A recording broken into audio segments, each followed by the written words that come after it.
The council chamber stretched vast and cold above the neutral world of Nexus Prime. Captain Daeho Kim stood beside Ambassador Ji-won Park, watching as the alien delegates took their positions around the circular hall. This was humanity's third attempt to join the Galactic Council as full members. The previous two attempts had been rejected, but Earth kept trying. They followed every rule, signed every treaty, and limited their growth as demanded. Ji-won Park straightened her formal uniform and checked her presentation data one final time. Behind her, military attaché Hyun-woo Choi remained silent, his face carefully neutral.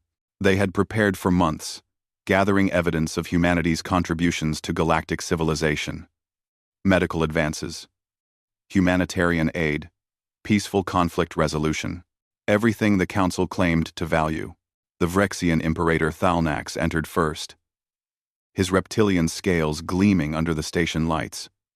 He moved with the arrogance of a species that had dominated council politics for 3 centuries.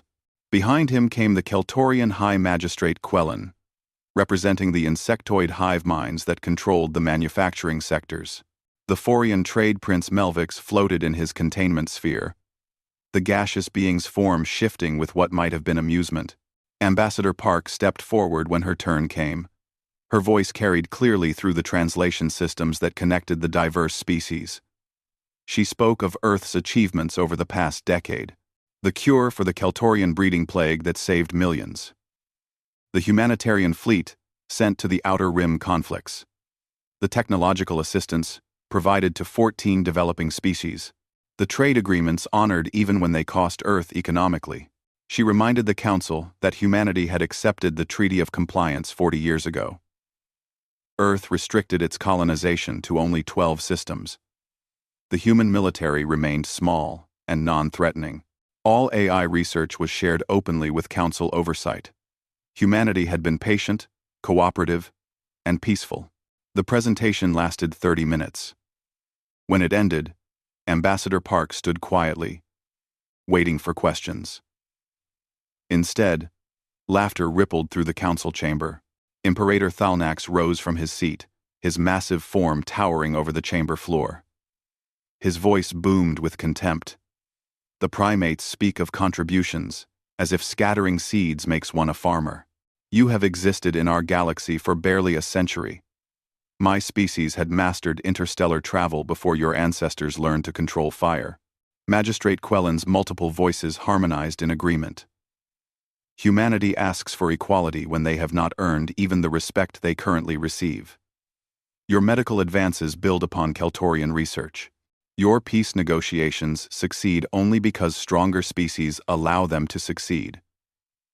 You are children, playing at civilization. Trade Prince Melvix's translation device made his disdain clear. Earth's economy represents less than 3% of galactic trade. You import more than you export. You consume resources and provide little in return. Why should we grant full membership to a species that contributes so little? Captain Daeho Kim's jaw tightened, but he remained still. Ambassador Park maintained her diplomatic expression. Though her hands gripped the podium edge, she began to respond, to defend humanity's record, but Imperator Thalnax cut her off. We have discussed Earth's petition extensively before this session, the Vrexian announced. The Council has reached a decision. We not only deny humanity's request for full membership, but we impose additional sanctions to ensure galactic stability. Screamed on, to his rug. The holographic display activated, showing the new restrictions. Earth's already small military fleet would be reduced by half. No ship larger than a frigate would be permitted. All human AI research must cease immediately, and existing AI systems turned over to Council oversight. The Treaty of Compliance would be extended for another 50 years, locking humanity into their 12 systems with no possibility of expansion. Hyun-woo Choi leaned close to Captain Kim. Sir, this is worse than we anticipated. His voice barely reached a whisper. But Kim could hear the anger beneath the professional tone. Ambassador Park tried once more. Honorable Council members, These restrictions will cripple Earth's ability to defend even our existing territory. Piracy in our sectors has increased by 40% in the last year alone, without adequate security forces. Perhaps if humanity focused less on military concerns and more on contributing to galactic civilization, you would face fewer security issues. Magistrate Quellen interrupted. The insectoid's compound eyes reflected no sympathy. The Council's decision is final. The vote was called.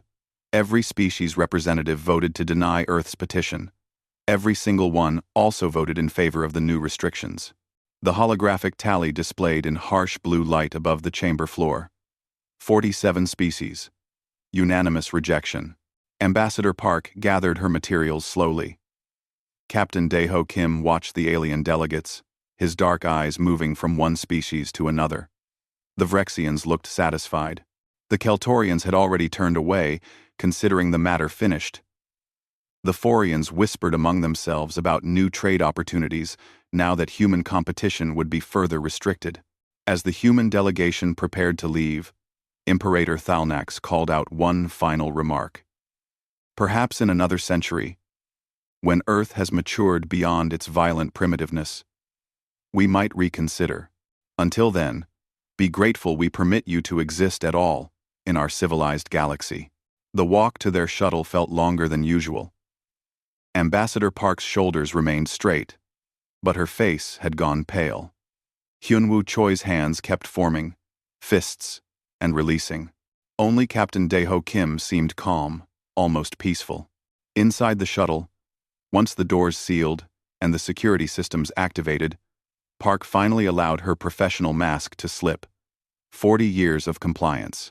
40 years of restrictions and patience, and following every single rule they demanded. And they humiliate us like we're barbarians begging for scraps. Kim pulled out his encrypted datapad. A message was waiting. The priority code, one he hadn't seen in years. He read it twice, then looked at his companions. Check your secure channels. All of you. Park and Choi accessed their own devices. Identical messages appeared on each screen. 3 words in plain text. Protocol Daybreak. Authorized. Hyunwoo Choi looked up first. Sir, this is really happening? After all this time? Kim nodded slowly. We tried it their way. For 40 years, we played by their rules, accepted their restrictions, and hoped they would eventually see us as equals. Today they made it clear that will never happen. They don't want equals. They want subjects. Ambassador Park closed her eyes. When she opened them again, the diplomat was gone.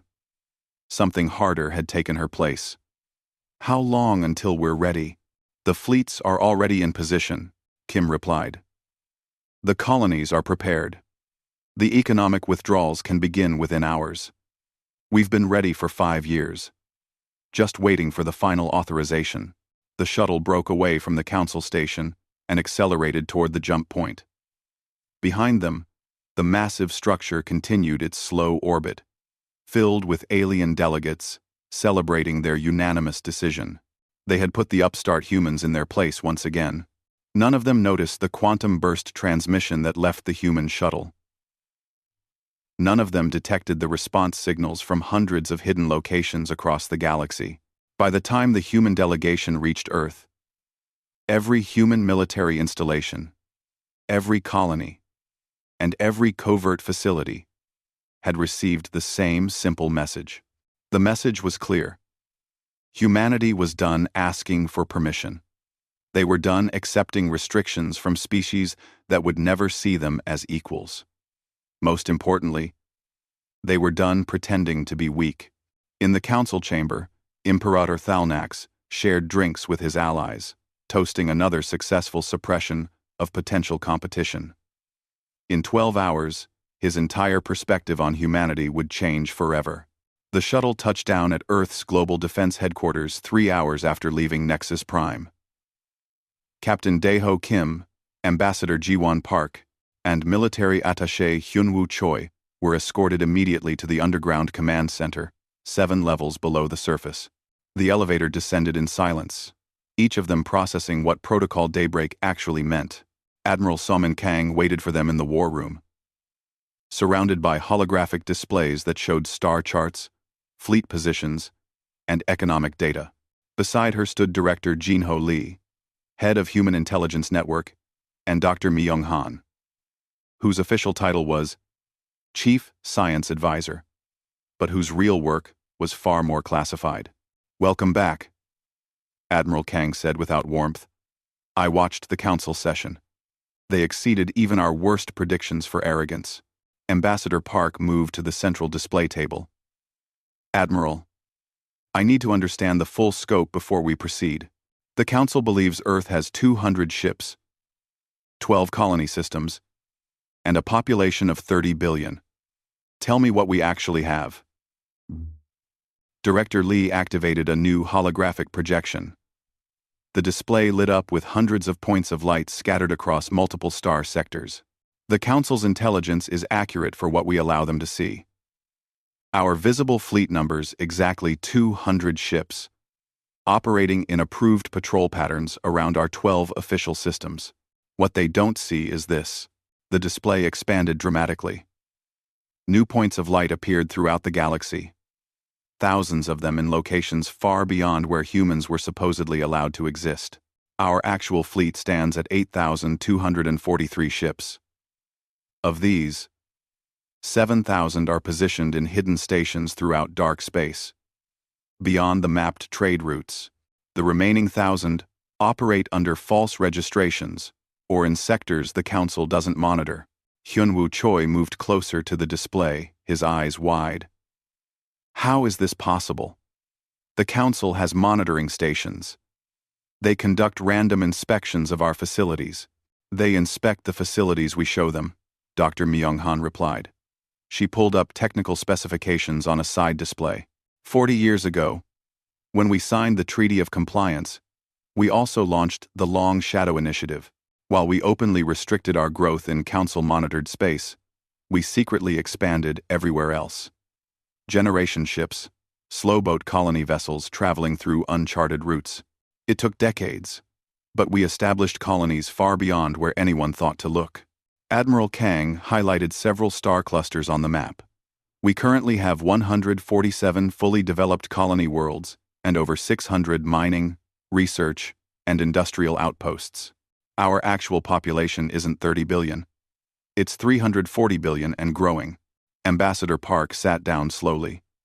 She had suspected humanity was hiding something, but this exceeded anything she imagined. The resources required for this. The coordination. How did we keep it secret? Compartmentalization and patience, Director Lee explained. The visible Earth government is real. The restrictions on our official military are genuine. What the Council never realized is that we built a second civilization in the shadows. Every human who leaves Earth for the official colonies knows they might be recruited for the real expansion. About 40% accept. The others continue their normal lives, never knowing the full truth. Dr. Han activated another display showing technical specifications that made Hyunwoo Choi lean forward with interest. "Let's discuss technology. The Council believes our FTL drives are based on their own licensed designs, limited in range and speed. They think our weapons are adequate for defense, but no threat to established powers. They're convinced our AI research is primitive because we share our breakthroughs with them regularly."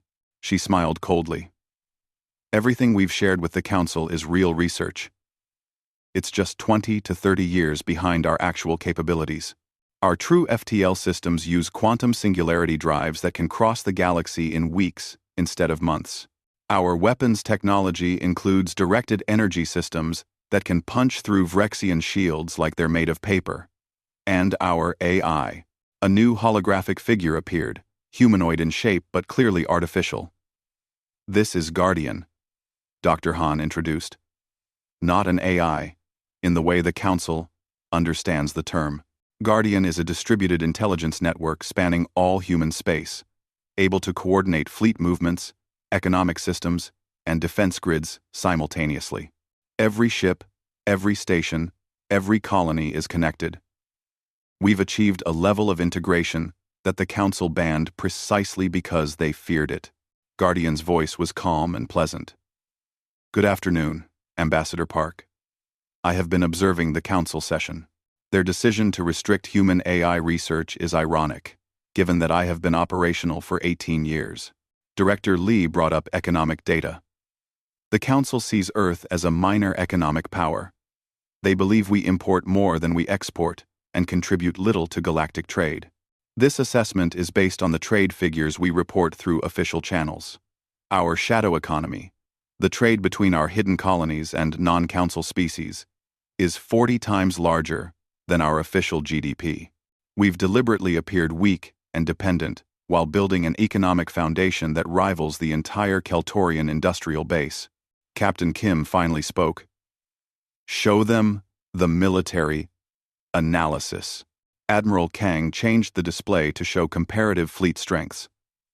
The Vrexian Imperium fields the largest military in Council space. 5,000 ships, ranging from cruisers to dreadnoughts. Their technology is battle-tested over centuries. On paper, they could crush our official fleet without breaking stride. She highlighted different sections of the human fleet. Our actual fleet is larger, more advanced, and has been training for decades specifically to counter Council military doctrine. We've studied every battle, every tactic, every weakness. More importantly, we've built our forces around technologies the Council doesn't have. Quantum jump drives allow our ships to appear anywhere instantly. No need for traditional FTL travel. Our nanite manufacturing can construct a battle station in 3 weeks. Our coordination through Guardian means every ship in our fleet fights with perfect information. Hyunwoo Choi shook his head in disbelief. Why did we wait? If we've had this capability for years, why did we keep accepting their restrictions? Ambassador Park answered before the others could. Because we hoped we wouldn't need it. We wanted to believe that patience and cooperation would eventually earn us genuine respect. We thought if we proved ourselves valuable, trustworthy, and peaceful, they would accept us as equals. And today proved that will never happen, Director Lee finished. The Council doesn't want equals. They want a hierarchy with themselves at the top and everyone else knowing their place. Humanity's place, in their view, is at the bottom. Forever. Admiral Kang activated the communication systems. Protocol Daybreak has 3 phases. Phase 1 begins immediately. Economic and diplomatic withdrawal. We cease all cooperation with Council species and recall all human personnel from Council space. Phase 2 activates if they respond with force. We defend ourselves and demonstrate our true capabilities. Phase 3 depends on how they react to Phase 2. We either establish new relationships based on mutual respect, or we break their power structure entirely. Dr. Han pulled up the final display. Every human across the galaxy is receiving updated orders through quantum communication right now. Doctors are preparing to evacuate from alien hospitals. Engineers are shutting down infrastructure they've been maintaining. Traders are liquidating their assets in Council space. Within 72 hours, humanity will have completely withdrawn from the galactic community the Council controls. The economic shock alone will cause chaos, Director Lee added. 17 Council worlds depend on human agriculture. Over 60% of practicing doctors in Council space are human. Our engineers maintain critical infrastructure on hundreds of planets. When we leave, systems will fail. People will go hungry. Medical care will collapse. The Council will face immediate crises on dozens of fronts. Ambassador Park stood, her decision made. And if they attack us in response? Admiral Kang's expression was grim. Then we show them exactly what humanity is capable of when we stop pretending to be weak. Guardian's holographic form spoke again. All systems are ready, Admiral. 8,243 ships reporting full operational status. Colony defenses are active. Economic withdrawal protocols are loaded and awaiting your command. Humanity is prepared. The Admiral looked at each person in the room. then focused on Ambassador Park. You've spent your career trying to build bridges with the Council. This will burn all of them. Are you certain? Jiwan Park thought of Imperator Thalnax's mocking laughter. She remembered Magistrate Quellen's dismissive words about humanity being children. She recalled 40 years of restrictions, of watching her species be held back by aliens who would never see them as anything but primitives. Give the order, she said quietly. We're done being children in someone else's galaxy. It's time they learned we've grown up. Admiral Salmon Kang entered her command authorization. Execute Protocol Daybreak, Phase 1. All human personnel. Begin withdrawal procedures. All diplomatic missions. Terminate your assignments. All military units, move to defensive positions. As of this moment, Earth recognizes no treaty with the Galactic Council. Across the galaxy, 340 billion humans received the same message through quantum encrypted channels. The message was simple. Come home. Bring everything. Leave nothing behind. The Galactic Council had no idea that their galaxy was about to change forever. The first sign that something had changed came 12 hours after the council session. On the Keltorian world of Hive Tertius, every human doctor in the planetary medical complex received the same message on their personal devices. Within 3 hours, they had packed their essential belongings and boarded transport ships. The Keltorian administrators tried to stop them, demanding explanations. But the humans simply stated their contracts were terminated, effective immediately. By the time the Keltorian High Command realized what was happening, it was too late. 1,500 human medical professionals had evacuated from Hive Tertius alone. Across Keltorian space, over 40,000 human doctors departed within 24 hours. They took their expertise, their techniques, and their knowledge with them. The Keltorian medical system, which had grown dependent on human practitioners over 4 decades, collapsed within a week. The breeding plague that humans had cured 5 years ago began showing signs of returning. Keltorian doctors, who had never needed to fully understand the human-developed treatments because humans were always available to administer them, found themselves unable to replicate the procedures. Ambassador Jiwan Park watched the reports coming in from across the galaxy. She sat in Earth's diplomatic command center alongside Trade Coordinator Sung-hyun Nam, who was overseeing the economic aspects of the withdrawal. The holographic displays showed evacuation progress, economic disruption indices, and increasingly desperate messages from alien governments. The Forians are requesting an emergency meeting, Sung-hyun Nam reported, scanning the incoming communications. Their stock markets have lost 42% of their value in the last 18 hours. They're calling it the Great Collapse. Park's expression remained neutral. What's their message? They want to negotiate. They're offering to reconsider Earth's petition for council membership if we halt the withdrawal. Nam pulled up the economic data. Human businesses in council space represent approximately 40% of the total galactic economy. We always appeared smaller because we reported our numbers conservatively, spreading our assets across multiple shell corporations and non-human fronts. Now that we're liquidating everything simultaneously, the true scope is becoming clear. On the primary display, Fleet Captain He Jin Yu provided military updates. Her face appeared from the bridge of the human carrier. Determination. Positioned at the edge of human-controlled space. Admiral Kang, all human security forces have withdrawn from Council shipping lanes. Pirate activity has already increased by 300% in the former patrol zones.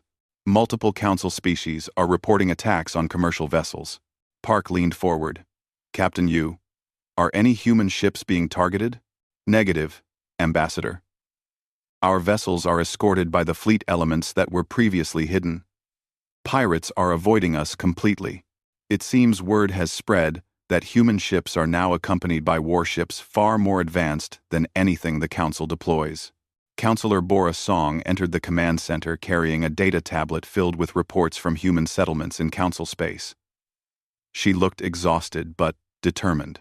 The civilian evacuation is proceeding ahead of schedule. We have over 15 billion humans living and working in Council territories.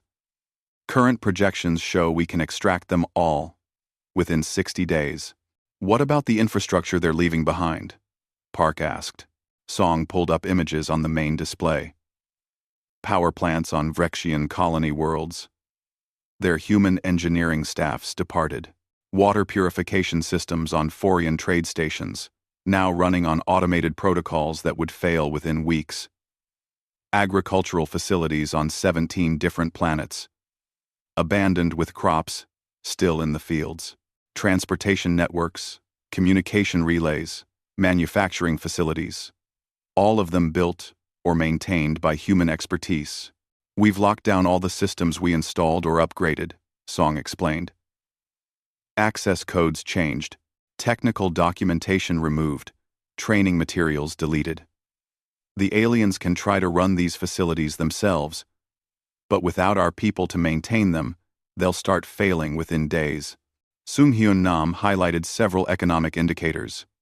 Food shortages are already beginning. 17 council worlds imported more than 60% of their food from human agricultural operations. We've ceased all shipments. Their native agriculture can't compensate quickly enough. They're facing famine within months, unless they find alternative sources. The communication board lit up with another priority message. This one came directly from the Galactic Council headquarters. Park authorized the transmission to play on the main screen. Imperator Thalnax appeared, his reptilian features twisted with rage. This is an act of war. You cannot simply abandon your treaty obligations and expect no consequences. The Galactic Council demands that all human personnel return to their posts immediately. Your economic sabotage will not be tolerated. Park smiled coldly. Captain, please transmit my response. The communication system activated. Park's image would now be broadcasting directly to the council chamber. Imperator Thalnax. Earth has not committed any act of war. We have simply terminated agreements that were fraudulently imposed under threat of military action. You demanded we restrict our growth, limit our military, and remain dependent on council approval. We complied for 40 years. Today, you imposed even harsher restrictions and made it clear you will never accept humanity as equals. She stood, her voice calm but firm. Therefore, Earth recognizes no treaty with the Galactic Council effective immediately. We recall all human citizens from Council space. We terminate all trade agreements, all diplomatic relations, and all cooperative arrangements. You wanted to keep us small and weak. Now you'll discover what your galaxy looks like without human doctors, human engineers, human farmers, and human workers. Thalnax's image sputtered with rage. You will return, or we will make you return. The Council has military forces that. Park cut him off. Then use them, Imperator. Send your fleets. Attack our worlds. But understand this. For 40 years, you believed you knew humanity's capabilities. You were wrong. If you choose violence, you will discover exactly how wrong you were.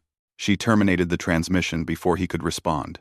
Fleet Captain Yu's voice came through the communication system. Ambassador, I'm detecting military mobilization across Vrexian space. Looks like they're assembling a major fleet. Admiral Somin Kang entered the command center, having monitored the exchange from her office. Expected. Thalnax can't allow this challenge to council authority. If humanity successfully withdraws without consequences, other species will start questioning the council's power. He needs to force us back into compliance to maintain the existing order. Councillor Song pulled up refugee statistics.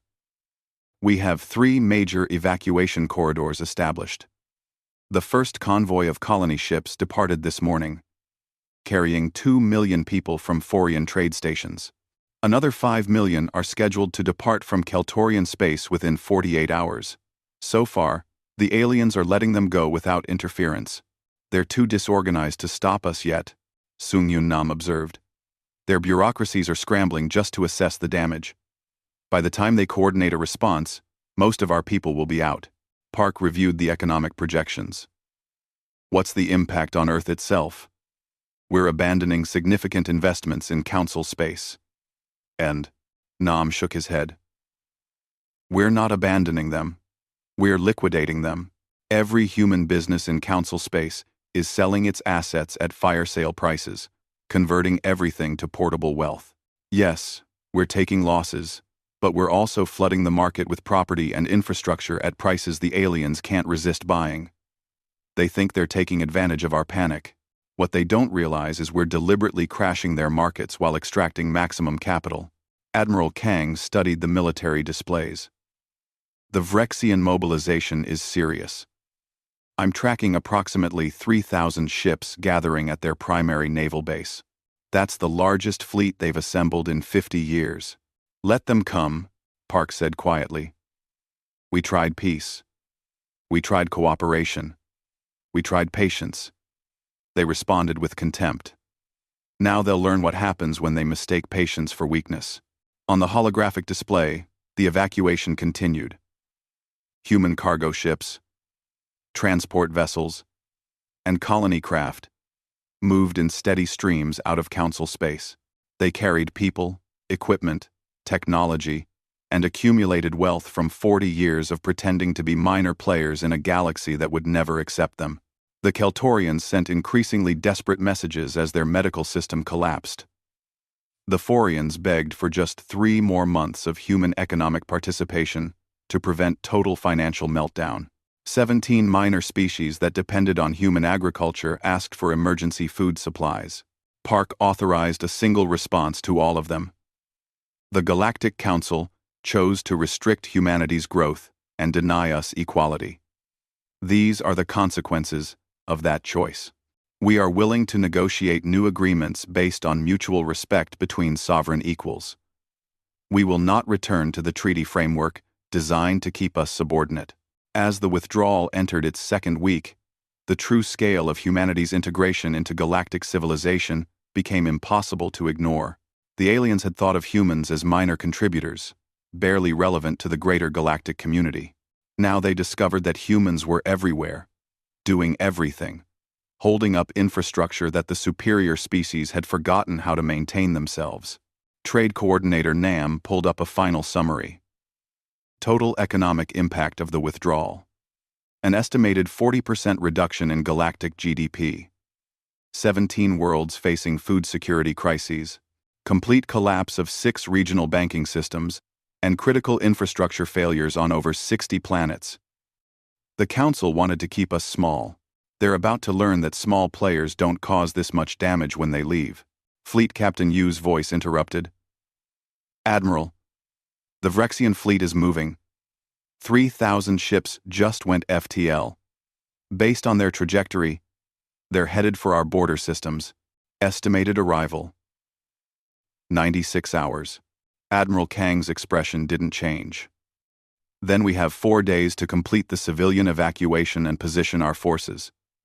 Captain Yu, execute defensive formation Omega. All fleet elements move to intercept positions. Park looked at the Admiral. Are we ready for this? Kang smiled grimly. Ambassador, we've been ready for 4 decades. The question is whether they're ready to face the humanity we've been hiding from them. Something tells me the answer is no. The Vrexian fleet emerged from FTL space exactly 96 hours after departure, just as Fleet Captain Heijin Yu had predicted. 3,000 warships arranged in the traditional Vrexian battle formation. A massive wedge designed to punch through enemy defenses with overwhelming force. At the center flew Imperator Thalnax's flagship, the massive dreadnought, Dominion's Fist. In the command center on Earth, Admiral Soman Kang watched the display with Captain Daeho Kim standing beside her. Kim had returned from what he called his final intelligence mission, bringing with him complete tactical data on the Vrexian fleet composition, command structure, and battle plans. They're following their standard doctrine exactly, Kim reported. Every ship position, every formation element, precisely as we predicted. Imperator Thalnax is confident this show of force will bring humanity back into compliance. Kang nodded slowly. They still think we're the limited fleet they've monitored for 40 years. 200 ships, adequate for patrol duty, but no match for a real military power. They have no idea what they're flying into. Commander Eunji Choi coordinated the human defensive positions from her station aboard the carrier. Determination. She had 800 ships under her direct command, positioned in what appeared to be a desperate defensive cluster around the border system of New Haven. The Vrexians would see a badly outnumbered force trying to protect a human colony world. What the Vrexians couldn't see were the 7,000 additional ships positioned throughout dark space, their quantum stealth systems rendering them invisible to conventional sensors. They waited in perfect silence, their AI-coordinated networks tracking every movement of the enemy fleet. Guardian's voice filled the command center. Enemy fleet has entered the tactical zone. They are scanning our visible forces and transmitting analysis back to their command ship. Based on intercepted communications, they believe they outnumber us 4-1 and anticipate easy victory. Envoy Minwoo Park monitored diplomatic channels, watching as other council species observed the confrontation. Several had sent monitoring ships to witness humanity's defeat. The Keltorians wanted to see the upstart species crushed. The Forians hoped to negotiate salvage rights after the battle. Even minor species that had sometimes been friendly to Earth expected the Vrexians to restore the old order through overwhelming military superiority. Imperator Thalnax's image appeared on the communication channel, broadcast on all frequencies. Human forces, you are outnumbered and outmatched. Surrender immediately. Return to treaty compliance, and I will show mercy. Resist, and your species will learn the cost of defying the Galactic Council. Number 4. Number 4. Number 4. Commander Choi responded from the determination. Imperator Thalnax, you have entered human-controlled space with hostile intent. Withdraw your fleet immediately, or face the consequences. The Vrexians' laughter echoed across the channel. Consequences? From a species we granted the privilege of existing in our galaxy? You have 200 ships, facing 3,000. You have no allies, no support, and no chance. Surrender now. Admiral Kang looked at Captain Kim. He really believes it. After everything, he still thinks we're weak. Kim's expression was cold. Then, let's educate him. Give the order. Admiral. Kang activated the fleet-wide command network. All ships. Execute Revelation Protocol. Show them what humanity really looks like. Throughout the dark space surrounding the Vrexian fleet, 7,000 ships deactivated their stealth systems simultaneously. They appeared on sensors all at once, surrounding the Vrexian formation in a perfect three-dimensional sphere. Every escape route, every tactical position, every angle of attack was covered by human warships that shouldn't exist. The Vrexian fleet formation wavered as commanders realized what they were seeing. The tactical displays showed impossible numbers. Where there should have been 200 primitive human ships, there were 8,000 advanced warships arranged in a perfect tactical formation. Commander Choi's voice cut through the confusion. Imperator Thalnax, allow me to correct your earlier statement. You are surrounded, outnumbered, and outmatched. This is your only warning. Withdraw immediately, or we will disable your fleet. On the Dominion's fist, Thalnax refused to believe what his sensors told him. This had to be some kind of trick. Electronic warfare. Making a small force appear larger. He ordered his fleet to engage, convinced that human deception would collapse under actual combat. What happened next lasted 4 hours but felt like minutes to those watching from Earth. The Vrexian fleet opened fire, launching missiles and energy beams at the nearest human ships. The human vessels responded with quantum jump maneuvers, literally teleporting from one position to another without crossing the space between. Every Vrexian salvo hit empty space where human ships had been nanoseconds before. Human return fire was precise and devastating. Energy weapons that shouldn't exist carved through Vrexian shields like they were made of tissue. Nanite swarms launched from human ships attached to enemy vessels, infiltrating their systems and shutting down weapons, engines, and life support without destroying the ships themselves.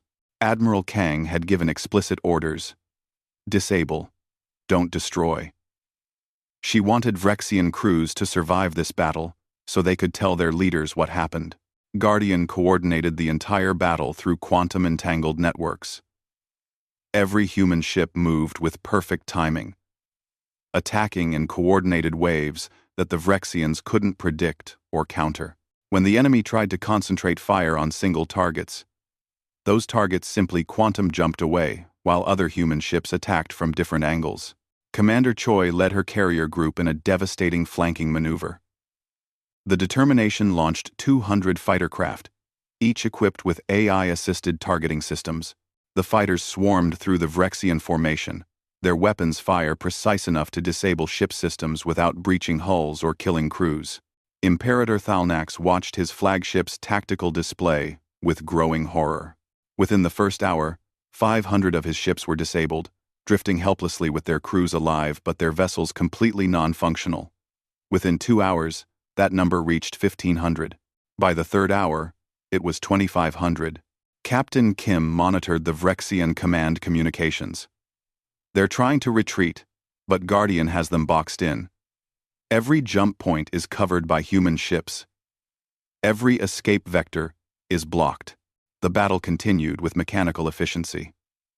Human ships moved through the Vrexian formation like surgeons, disabling vessels one after another. The aliens tried everything: concentrated fire, ramming attempts, even self-destruct threats. The humans simply avoided every attack and continued their systematic disabling of the enemy fleet. Finally, with 2,847 ships disabled and only 153 still capable of combat, Imperator Thalnax surrendered. His image appeared on the communication channel, his earlier arrogance replaced by disbelief. How? How is this possible? We monitored your capabilities for decades. We knew your fleet size, your technology, your limitations. Commander Choi replied calmly. You knew what we allowed you to see, Imperator. For 40 years, we pretended to be weak because we hoped patience would earn us respect. You responded by trying to make us even weaker. Now you understand the difference between submission and choosing one's battles. Admiral Kang addressed the defeated fleet directly. Vrexian forces, your ships are disabled, but your crews are alive. You will be escorted to the border of Council space and released. You came here to force humanity into compliance. Instead, you will return to your leaders with a message. Earth will never again accept subordinate status. We will negotiate as equals, or we will not negotiate at all. Captain Kim pulled up the communication logs, showing other species' reactions to the battle. The monitoring ships from various council races had transmitted everything back to their governments. By now, every major species in the galaxy had seen the Vrexian Imperium's largest fleet in 50 years disabled in 4 hours by a species they thought was barely capable of self-defense. Envoy Minwoo Park began receiving communications within minutes of the battle's end. 47 different species sent urgent diplomatic requests. Some asked to establish direct talks with Earth. Others begged for humanitarian assistance as their infrastructures continued failing without human support. A few explicitly requested separation from the Galactic Council framework to pursue bilateral agreements with humanity. The Keltorians sent a particularly desperate message. Their medical crisis had worsened, and thousands were dying daily. They weren't asking for humanity to return to Council compliance. They were asking permission to negotiate independent agreements for medical assistance. Admiral Kang authorized the release of the disabled Vrexian ships. Human engineering teams temporarily restored basic propulsion and life support to each vessel, just enough for them to limp back to Council space. As the defeated fleet retreated, Commander Choi broadcast one final message. You came to punish us for leaving a system that never respected us. You attacked us to restore an order that demanded our submission. You failed. Tell your council that humanity is done being restrained by species that refuse to see us as equals. We offered peace, cooperation, and patience for 40 years. We'll negotiate new terms based on mutual respect, but we will never again accept restrictions designed to keep us subordinate. The retreating Vrexian fleet carried that message back to Council space. Behind them, the human fleet maintained defensive positions, but made no move to pursue. Earth had demonstrated its capability. Now they would wait to see how the galaxy responded. In the command center, Admiral Kang reviewed the casualty reports. 0 human ships destroyed. Minor damage to 34 vessels, all repairable within days. Complete tactical victory with no loss of life on either side. Ambassador Ji-won Park joined them in the command center, reviewing the diplomatic communications flooding in from across the galaxy. The council structure is fracturing. Half the member species are trying to distance themselves from the Vrexian attack. The other half are paralyzed, unable to understand how humanity hid this level of capability for decades. Captain Kim pulled up intelligence reports. The council is in emergency session. They're arguing about whether to continue hostilities, negotiate, or simply pretend this never happened. Imperator Thalnax has already been removed from his position. The Vrexian government is in chaos. Envoy Park highlighted the most promising diplomatic requests. 47 species want to talk. Most of them are offering to break from the council framework entirely if we'll establish bilateral agreements. They're scared, but they're also pragmatic. They see that aligning with humanity offers more benefits than staying with a council structure that's collapsing. Admiral Kang looked at the strategic map, showing the current state of galactic politics. The Galactic Council still existed, but its authority had been shattered. Species that had unquestioningly followed council directives for centuries were suddenly questioning everything. How long until we know if this worked? Commander Choi asked. Park smiled slightly. It already worked. We demonstrated that we're not weak. We're not primitives. And we won't be subordinated. Now we'll see which species are capable of accepting equals and which cling to the old hierarchies. The galaxy is changing, and we're the ones who changed it. 6 months after the battle that shattered the Galactic Council's authority, President Tae-young Kim stood at the observation deck of Harmony Station, humanity's new diplomatic facility. The station orbited a neutral world in unclaimed space, deliberately positioned far from both Earth and the former council headquarters. Through the transparent hull, he could see ships from 83 different species docked at the station's ports. This gathering was unprecedented. Never in galactic history had so many diverse species come together without council oversight. They weren't here because some central authority demanded it. They came because they chose to, drawn by a new framework that promised something the old council never offered: genuine equality. Ambassador Ji-won Park joined the president at the observation deck. She had spent the past 6 months in near-constant negotiation, working individually with species that wanted to establish relationships with humanity outside the council framework. The last delegation just arrived. The Keltorians sent their new High Magistrate. It's not Quellen anymore. He was removed after the medical crisis. President Kim nodded. How many species stayed with the old council?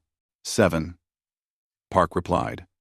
The Vrexians, and 6 others who still believe the traditional hierarchy can be restored.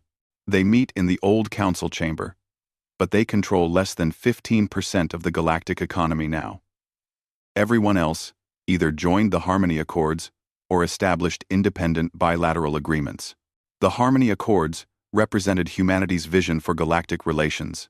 Instead of a single central authority dictating terms, it established principles for cooperation: respect for sovereignty, transparent negotiation between equals, voluntary mutual defense arrangements, and open economic exchange without exploitative restrictions.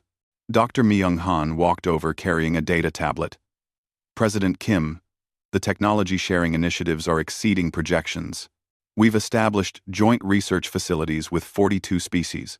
The Keltorians just achieved quantum drive capability using our shared technical documentation. The Forians have asked permission to integrate Guardian-style AI networks into their trade systems. Permission granted, Kim replied. But make sure they understand Guardian isn't just technology. It's a commitment to transparent systems and ethical AI development. We share our knowledge, Not because we have to, but because genuine partners should help each other advance. Admiral Salman Kang appeared in the observation deck, her uniform immaculate as always. The Mutual Defense Network conducted joint exercises yesterday. 62 species participated, coordinating their fleets using human communication protocols. The improvement in tactical efficiency, compared to old Council military operations, is remarkable. When species work together as equals, instead of following top-down orders, they fight better. Counselor Wonshik Lee accompanied the Admiral, reviewing his notes on the day's proceedings. The main assembly begins in 1 hour. We have representatives from 83 species, all gathered to formally ratify the Harmony Accords framework. This will establish the new structure for galactic civilization going forward. Do send ratify. Do send ratify. Our grading ever. President Kim moved away from the observation window toward the assembly chamber. The others followed, walking through corridors filled with alien diplomats, human officials, and security personnel from dozens of worlds. The station buzzed with activity, a stark contrast to the cold formality of the old council headquarters. The assembly chamber was vast but designed differently than the council's hierarchical arrangement. Instead of a central podium with raised seats around it, emphasizing some species above others, the Harmony Chamber arranged all participants in a circle. Every delegation sat at the same level, no position more important than another. President Kim took Earth's position in the circle. Around him sat representatives from species he had only recently learned existed, alongside former council members who had chosen to break away from the old system. The Keltorians were present. Their new High Magistrate, looking far more humble than Quellen had ever appeared. The Forians sent their trade princes, eager to re-establish economic ties under fair terms.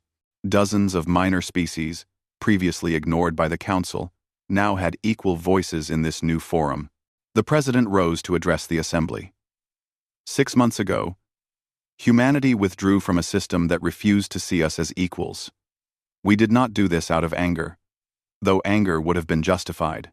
We did this because we had to choose between accepting permanent subordination or demanding the respect we deserved.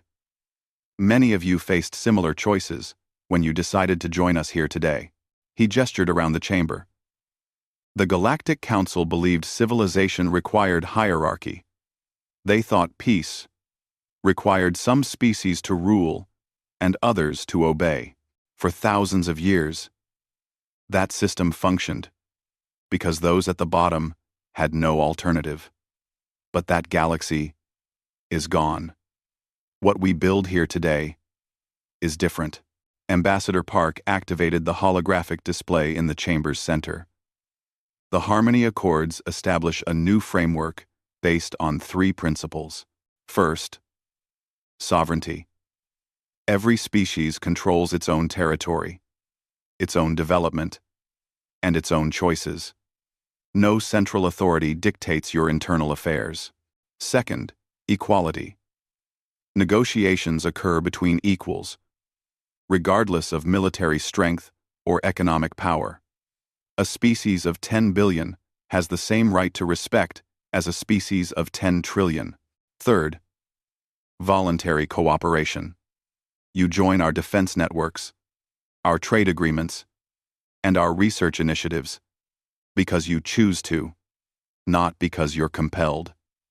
A Keltorian representative rose, the insectoid's multiple voices harmonizing nervously. Ambassador Park, President Kim. The Keltorian Unity wishes to formally apologize for our previous conduct. High Magistrate Quellen mocked humanity and supported the restrictions that caused this crisis. We were wrong. Our arrogance nearly destroyed us when your medical professionals left. Many of our people died before we understood the gravity of our mistake. President Kim nodded graciously. Your apology is accepted, and we are pleased to establish new relations with the Keltorian Unity.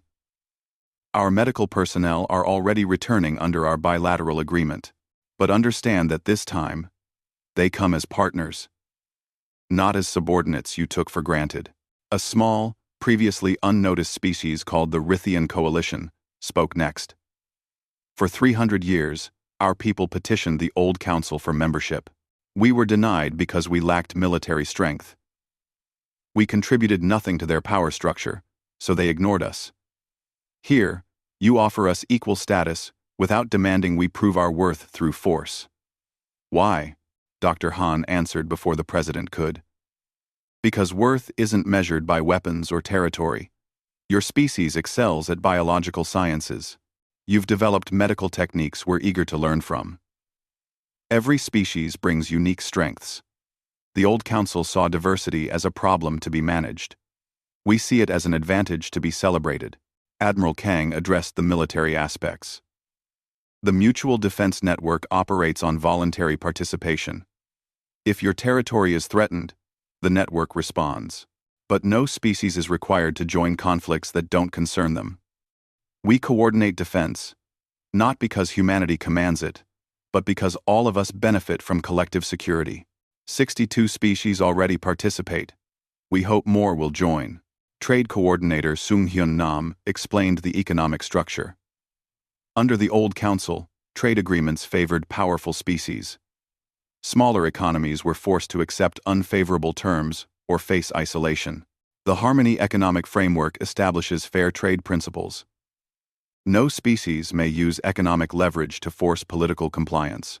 Disputes are resolved through arbitration, not through sanctions designed to starve weaker economies into submission. The Assembly spent 4 hours discussing the specific terms of the Harmony Accords.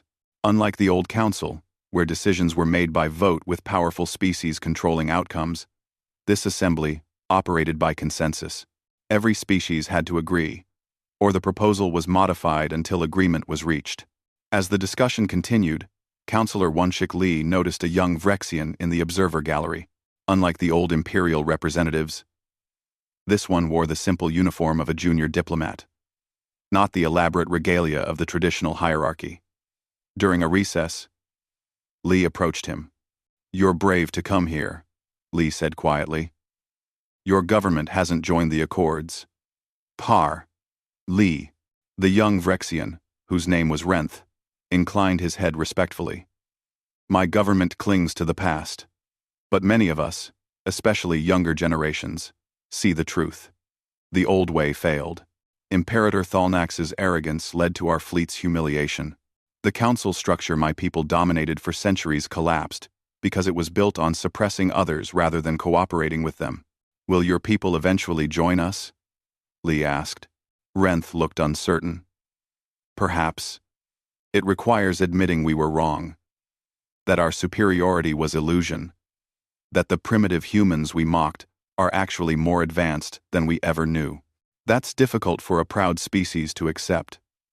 But necessity may force what pride prevents. Our economy struggles without access to the Harmony trade networks. Our military cannot project power when 62 species stand together against aggression." Lee smiled slightly. "Then perhaps you'll be the generation that brings your people into the new order. Not through domination, but through partnership."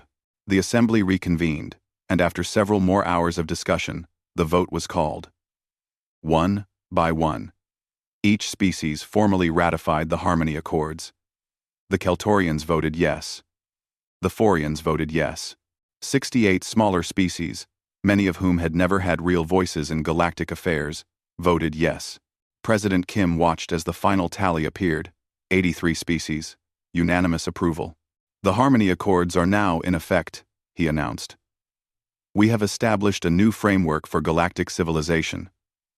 Not one based on hierarchy and control, but on respect and cooperation.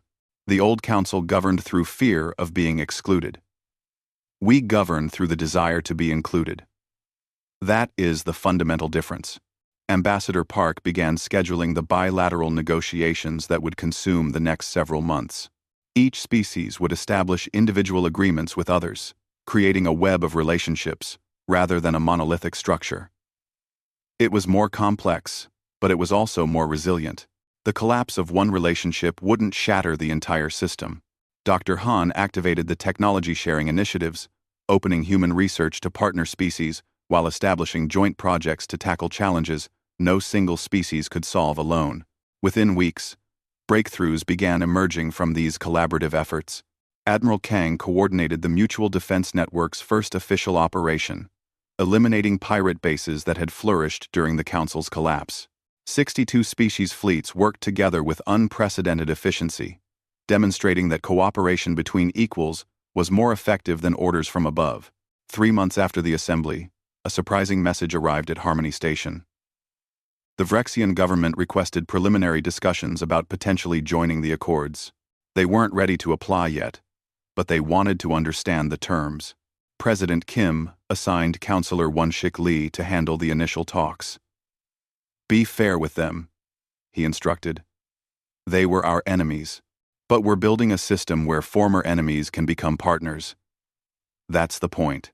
Lee met with the Vrexian delegation, which included the young diplomat Renth. They spent long hours discussing what Vrexian participation would require. Acknowledging past mistakes, agreeing to equality with species they once considered inferior, opening their territory to fair trade, and contributing to collective defense without trying to dominate it. "This is difficult for my people," Renth admitted. "For centuries, we believed our way was the only way. Strength meant dominance. Power meant control. Humanity proved us wrong. But accepting that truth requires changing our fundamental worldview." Lee nodded, understanding. Humanity had to change too. For 40 years, we pretended to be weak, accepted restrictions we could have broken, and tolerated contempt we didn't deserve. We did this because we hoped patience would earn respect. When it didn't, we had to choose between eternal subordination or demanding equality. We chose equality. Your people face a similar choice: cling to the past and remain isolated, or embrace the new reality and join a galaxy that's moving forward without you. By the end of the year, 79 more species had joined the Harmony Accords. The old Galactic Council still existed, but it was irrelevant. The 7 species that remained stubbornly clung to the old hierarchy, meeting in their empty chamber, pretending nothing had changed. President Kim visited Earth after months at Harmony Station. He stood in the Global Defense Headquarters, where Admiral Kang had launched Protocol Daybreak. On the display screens, the galaxy looked very different than it had a year ago. "We changed everything," he said quietly. Ambassador Park stood beside him. "We stopped pretending. For 40 years, we played the role they assigned us. Weak, subordinate, grateful for whatever scraps they offered. When we stopped playing that role, the entire system collapsed because it was built on lies. They lied about their superiority. We lied about our limitations. When the truth emerged, reality replaced illusion. And now?" Kim asked. "Now we build something real. The Harmony Accords aren't perfect. We'll face challenges, disputes, and conflicts. But we'll face them as equals, as partners choosing to work together rather than subjects forced to obey. That's worth the risks." President Kim looked at the star map showing human territory. The 12 official systems the Council allowed were still there. But now the display showed all 147 human colonies, no longer hidden. Humanity's true scope was visible, acknowledged, and accepted. "They scorned Earth at the Council," he said, remembering that day 6 months ago. "They treated us like children who should be grateful for their tolerance. Then we showed them who we really were." Ambassador Park smiled. "And then we built something better than what they had. That's the real victory. Not defeating them, but creating a system where species like us never have to choose between hiding our strength or accepting subordination." In the Harmony Station Assembly Chamber, representatives from over 100 species now gathered regularly. They argued, negotiated, and collaborated. Sometimes they disagreed strongly, but they did it as equals. And that made all the difference. The galaxy had changed forever. The age of hierarchical control was over. The age of cooperative equality had begun. And it started because one species refused to accept being scorned, decided to end every unfair treaty, and proved that strength combined with vision could reshape civilization itself. Humanity didn't conquer the galaxy. They didn't need to. They just stopped pretending to be less than they were. And in doing so, they gave countless other species permission to do the same. That was the real power of the Harmony Accords. Not forcing others to change, but showing them that change was possible.